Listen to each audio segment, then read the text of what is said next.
Hi എല്ലാവർക്കും നമസ്കാരം. Dream home എന്ന യൂട്യൂബ് ചാനലിലേക്ക് ഏവർക്കും സ്വാഗതം. അപ്പോൾ ഇന്നത്തെ എൻ്റെ വീഡിയോ എന്താണെന്ന് ഏകദേശം കണ്ടപ്പോൾ എല്ലാവർക്കും മനസ്സിലായിട്ടുണ്ടാവുമല്ലോ. പച്ചക്കറി തന്നെയാണ് കേട്ടോ. അപ്പോൾ കഴിഞ്ഞ പ്രാവശ്യം ഞാനൊരു ചെറിയ ഷോർട്സ് ചെയ്തിട്ടുണ്ടായിരുന്നു, പയർ നട്ടിട്ട്. അപ്പോൾ ഈ ഭാഗത്ത് ഞാൻ ആദ്യം പയറാണ് നട്ടിരുന്നത്. ഒരു 5-6 തവണ പറിക്കാനെല്ലാം കിട്ടി, നിറച്ചും പയറുണ്ടായിരുന്നു. അതിനുശേഷം അത് ഞാൻ മാറ്റി അവിടെ കുറച്ച് പടവലം നട്ടിട്ടുണ്ട്. അതേപോലെ കുറച്ച് തക്കാളി, അതുപോലെ കുറച്ച് വെണ്ട, 2 ഇനം വെണ്ട നട്ടിട്ടുണ്ട്. പിന്നെ കുറച്ചിനം ചീര. സാധാരണ ഞാൻ ചുവന്ന ചീരയും പച്ചച്ചീരയും മാത്രമേ നട്ടിട്ടുള്ളൂ. അപ്പോൾ ഇപ്രാവശ്യം ഞാൻ കുറച്ച് വെറൈറ്റി ആയിട്ടുള്ള ചീരകളും കൂടി ഇതിൽ ഉൾപ്പെടുത്തിയിട്ടുണ്ട്. അതിലൊന്നാമതാണ് മയിൽപ്പീലി ചീര. ഇപ്പോൾ നമ്മുടെ നാട്ടിലൊന്നും ഞാൻ ഇതുവരെ കണ്ടിട്ടില്ല കേട്ടോ മയിൽപ്പീലി ചീര. അതുപോലെ പാൽച്ചീരയെല്ലാം ഞാൻ ഇപ്രാവശ്യം ആദ്യമായിട്ട് കാണുന്ന ചീര കേട്ടോ. നമ്മൾ പച്ചച്ചീര, ചുവന്ന ചീര, അങ്ങനെ പ്രത്യേകിച്ച് ചീരകളുടെ പേരൊന്നും അങ്ങനെ എടുത്ത് പറയാനൊന്നും എനിക്കറിയത്തില്ലായിരുന്നു. പച്ച കളറുള്ളതുകൊണ്ട് പച്ചച്ചീര, ചുവന്ന ചീര, ചുമപ്പ് കളറുണ്ട് ചുമപ്പ് ചീര, എന്നല്ലാതെ നമുക്ക് അതിനെപ്പറ്റി കൂടുതലായിട്ടൊന്നും എനിക്കറിയില്ല. അപ്പോൾ ഇപ്രാവശ്യം കൊണ്ട് കുറച്ച് വെറൈറ്റി ആയിട്ടുള്ള പച്ചക്കറി നട്ടും. എങ്ങനെ ഇത് ചെയ്യാൻ കാരണം എന്ന് വെച്ച് കഴിഞ്ഞാൽ, കഴിഞ്ഞ പ്രാവശ്യം ഞാൻ ചെണ്ടുമല്ലി നട്ട സമയത്ത് മണ്ണുകളെല്ലാം മുകളിൽ തന്നെ വെച്ചിട്ടുണ്ടായിരുന്നു. വീടിൻ്റെ മുകളിലാണ് ഞാൻ ചെണ്ടുമല്ലി നട്ടതെന്ന് പറഞ്ഞിരുന്നല്ലോ. അപ്പം ആ മണ്ണ് വെറുതെ അവിടെ വെക്കണ്ട, എന്നാൽ കുറച്ച് പച്ചക്കറി നടാം എന്നുള്ള ആ ഒരു ഉദ്ദേശത്തോടു കൂടി ചെറിയ രീതിയിൽ ചെയ്തതാണ്. അപ്പോൾ ശരിക്കും പറഞ്ഞാൽ നമുക്കിത് കാണുമ്പോൾ തന്നെ ഭയങ്കര സന്തോഷം കേട്ടോ. നമ്മുടെ വീടിൻ്റെ മുകളിൽ നിന്ന് നമുക്ക് കുറേശ്ശെ പച്ചക്കറിയെല്ലാം പറിക്കാൻ പറ്റുക എന്ന് പറഞ്ഞു കഴിഞ്ഞാൽ അത് ഭയങ്കര ഒരു ഇൻട്രസ്റ്റ് ഉള്ള കാര്യമാണ്. മെനക്കെട്ടെങ്കിൽ മാത്രമേ നമുക്ക് അതുപോലുള്ള അതിനുള്ള പ്രതിഫലം കിട്ടുകയുള്ളൂ. നല്ലോണം കഷ്ടപ്പെടണം. കാരണം ടെറസിൻ്റെ മുകളിലേക്ക് ആകുമ്പോൾ നമുക്ക് ഭയങ്കരമായിട്ട് ഈ ഭാഗത്തെന്ന് പറഞ്ഞാൽ ഭയങ്കര ചൂടാണ്, ഭയങ്കര വെയിലാണ്. അപ്പോൾ ആ വെയിലിനെയൊക്കെ അതിജീവിച്ച് ഇതൊന്ന് വളർത്തിക്കൊണ്ട് വരിക എന്ന് പറഞ്ഞാൽ ഭയങ്കര കഷ്ടം തന്നെയാണ്. ഒരു സൈഡിൽ വാർപ്പിൻ്റെ ചൂട്, പിന്നെ അല്ലാത്ത വെയിലിൻ്റെത്, അപ്പം 2 നേരമൊക്കെ നനച്ചു കൊടുക്കണം. അപ്പം അങ്ങനെയുള്ള കുറച്ച് ബുദ്ധിമുട്ടുകളൊക്കെ ഉണ്ട്. എങ്കിലും നല്ല രീതിയിൽ എനിക്ക് വിളവെടുക്കാൻ പറ്റി. അപ്പോൾ ഇന്ന് ഞാൻ പിന്നെ കുറച്ച് മയിൽപ്പീലി ചീര, പച്ചച്ചീരയൊക്കെ പറിക്കാനായിട്ടുണ്ട്. അപ്പം അത് പറിക്കുന്ന വീഡിയോ കൂടി എടുക്കാമെന്ന് കരുതിയിട്ടാണ് ഇന്നിപ്പം വീഡിയോ എടുത്തിട്ടുള്ളത്. അപ്പോൾ നമുക്ക് വിളവെടുത്താലോ.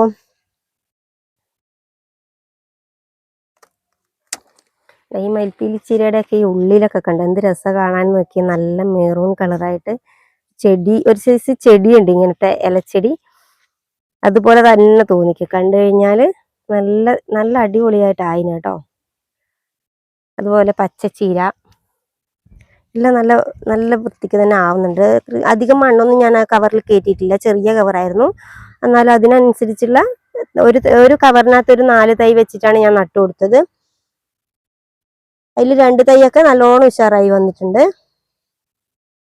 ശരിക്കും 2 തൈ നട്ടാൽ മതിയായിരുന്നു, ഞാൻ പിന്നെ വെറുതെ നട്ടതാണ് 3-4 തൈ. അതിൽ 2 തൈ വെച്ചിട്ട് നല്ല ഉഷാറായിട്ട് വന്നിട്ടുണ്ട്. പിന്നെ ഒരു വെറൈറ്റി ആയിട്ട് നട്ടതാണ് ഞാൻ ചുമന്ന വെണ്ട. ഞാൻ കാണിച്ചു തരാം കേട്ടോ. ചുമന്ന വെണ്ട എന്ന് പറയുന്നത് ഇതാണ് ചുമന്ന വെണ്ട. അതിന് തണ്ടിനെല്ലാം നല്ല ചുമപ്പ് കളറാണ്. അപ്പം അതായി വരുന്നതേ ഉള്ളൂ, നട്ടിട്ട് അധികം ആയില്ല. അതേപോലെ തന്നെ ഈ ഭാഗം മൊത്തം ഞാൻ തക്കാളി തൈ നട്ടിട്ടുണ്ട്. തക്കാളി തൈ, ഇത് ഫുള്ള് തക്കാളി തൈയാണേ.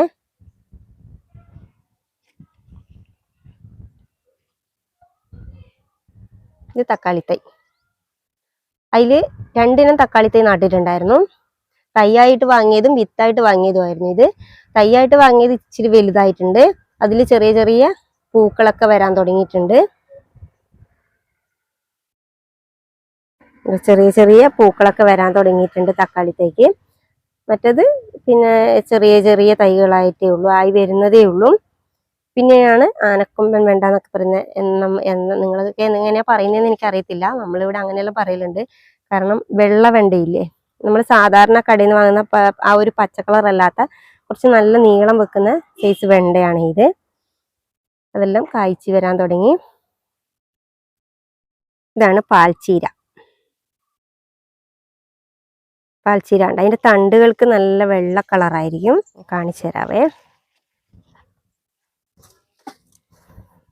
ഇത് കണ്ടോ, ഇത് തണ്ടുകളെല്ലാം നല്ല വെള്ള കളറാണ്. ആ ഇലകൾക്കൊക്കെ നല്ല നല്ല വലിപ്പമുള്ള ഇലകളുമാണ്. നമ്മുടെ സാധാരണ ചുവന്ന ചീര. പിന്നെ ഞാൻ നട്ടിട്ടുള്ളതാണ് വഴുതനങ്ങ. വഴുതനങ്ങയും അധികമൊന്നുമില്ല, ഒരു 5-6 കവറിൽ നട്ടിട്ടുള്ളൂ. ഇതെല്ലാം ഞാൻ ഫസ്റ്റ് ആയിട്ട് ചെയ്യുന്നതാണ് കേട്ടോ. വാർപ്പിൻ്റെ മുകളിൽ എങ്ങനെയാകും എന്ന് ഒരിക്കൽ ഞാൻ ചെയ്തിട്ടുണ്ടായിരുന്നു, ചീരയും തക്കാളി തൈകളും. അപ്പം മോശമില്ലാതെ എനിക്ക് കിട്ടിയിട്ടുണ്ടായിരുന്നു. അതിന് ശേഷം ഇപ്പം ഒരുപാട് വർഷത്തിന് ശേഷമാണ്, ഞാനിപ്പോൾ ഒരു 3-4 വർഷം മുമ്പാണ് അന്നേരം ചെയ്തിട്ടുണ്ടായിരുന്നത്. ഇപ്പം അതിന് ശേഷം ഇപ്പം ചെയ്യുന്നത്. അത് നല്ല ഉഷാറായിട്ട് തന്നെ ആവുന്നുണ്ട് കേട്ടോ. ഇത് വയലറ്റ് വഴുതനങ്ങയാണെന്നാണ് തോന്നുന്നത്. തണ്ടിനുള്ള ഒരു വയലറ്റ് കളറുണ്ട്. അപ്പം ആയി വരുന്നതേ ഉള്ളൂ. ഇത് പടവലത്തിൻ്റെ തൈയാണ്.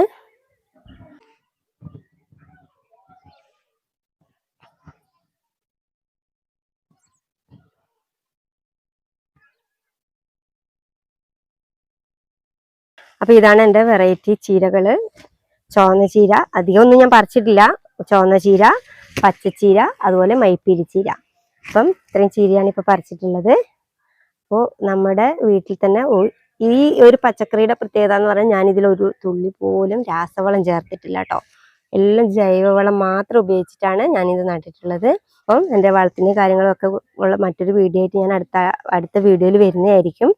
അപ്പോൾ വിഷരഹിതമായ പച്ചക്കറി നമുക്ക് ഉണ്ടാക്കാൻ പറ്റുമെങ്കിൽ അത് തന്നെയാണ് ഏറ്റവും നല്ലത്. അതിന് നമുക്ക് സ്ഥലം വേണമെന്നോ കാര്യമൊന്നുമില്ല. ഒരു ടെറസിൻ്റെ മുകളിലാണെങ്കിലും നമുക്ക് നട്ട് വളർത്താവുന്നതേ ഉള്ളൂ. അപ്പോൾ മറ്റൊരു വീഡിയോ ആയിട്ട് വീണ്ടും വരുന്നവരെ ബായ്.